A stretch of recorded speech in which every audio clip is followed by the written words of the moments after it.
Before she became the longest reigning monarch of her time, Queen Victoria wasn't even supposed to be queen. She was fifth in line to the throne, but fate, and some very bad luck for the other heirs, kept clearing the path for her. A fun little tidbit? A fortune teller supposedly predicted that baby would one day wear a crown, which apparently inspired her parents to hightail it back to Britain from Germany. Prophecy or not, she ended up on the throne, much to her mom's delight. But speaking of her mom, Princess Victoria of Saxe-Coburg-Saalfeld, she was no picnic. Young Victoria grew up under the oppressive grip of her mother and her shady advisor, Sir John Conroy, in what was known as the Kensington system. Basically, a super strict, super controlling set of rules designed to keep Victoria isolated and dependent. Rumor had it that Conroy was the Duchess's secret lover, and he had his eyes on gaining power through Victoria once she became queen. By her late teens, Victoria was done with being bossed around. And honestly, who wouldn't be after being forced to sleep in the same room as your mother for 18 years? The day Victoria became queen in 1837, her first move was a mic drop moment. She told her mom to find a bedroom on the other side of the palace. Boom. Independence Day had officially arrived. She also dropped her first name, Alexandrina, which honored her godfather, Tsar Alexander I. When she was crowned, she chose her middle name, Victoria, to reflect her connection to the British monarchy. Victoria's escape plan wasn't just about kicking her mom out of her bedroom. Her first prime minister, Lord Melbourne, saw how lonely and miserable she was under her mother's thumb and gently suggested a solution: marriage. After all, what better way to escape an overbearing mother than to get hitched?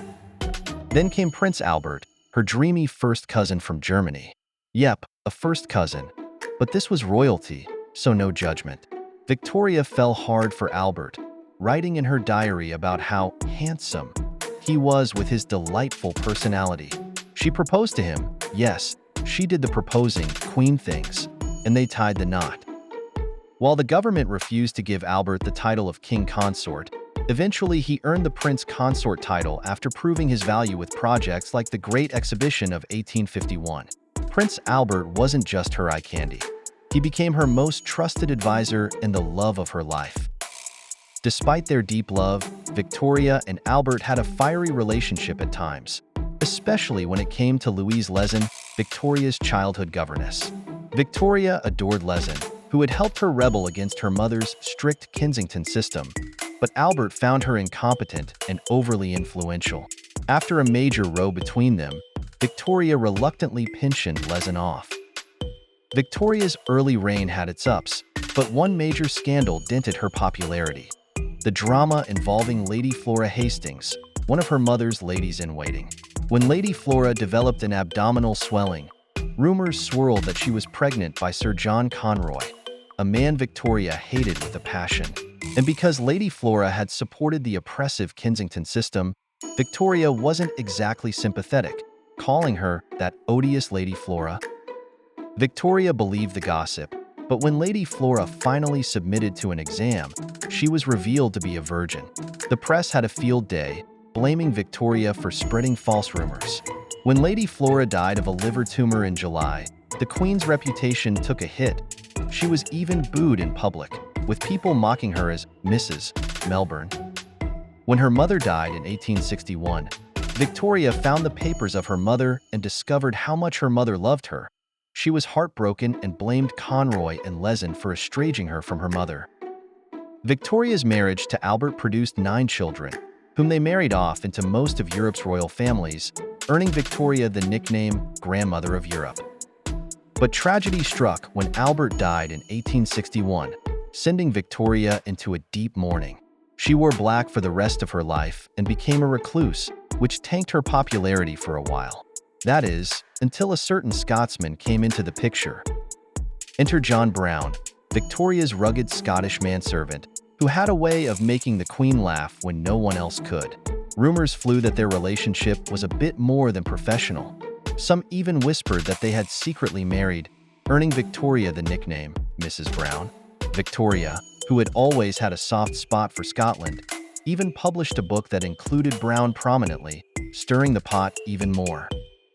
And let's not forget how Victoria became Empress of India, a title she loved despite never setting foot in the country. It was her way of holding on to global influence as the British Empire expanded. Hence the saying, "The sun never sets on the British Empire." But Victoria was also a cultural trendsetter. Before Victoria, brides didn't necessarily wear white, but when she married Prince Albert in 1840, she donned a white satin gown that set the gold standard for bridal fashion. Brides today still follow her lead. Talk about a trend with serious staying power. After Albert's death in 1861, Victoria was heartbroken. She spent the rest of her life, 40 years, in mourning attire, dressed head to toe in black. Her mourning style influenced an entire generation, making black the universal color of grief. Victoria's influence wasn't limited to fashion.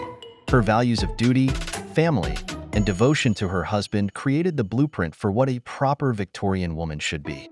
She was the icon of domesticity, balancing power and personal life in a way that inspired women across Europe to embrace motherhood, marriage, and moral uprightness. Victoria survived numerous assassination attempts, the first one during her first pregnancy, but none succeeded. When she died in 1901, she left behind a very specific set of instructions for her funeral.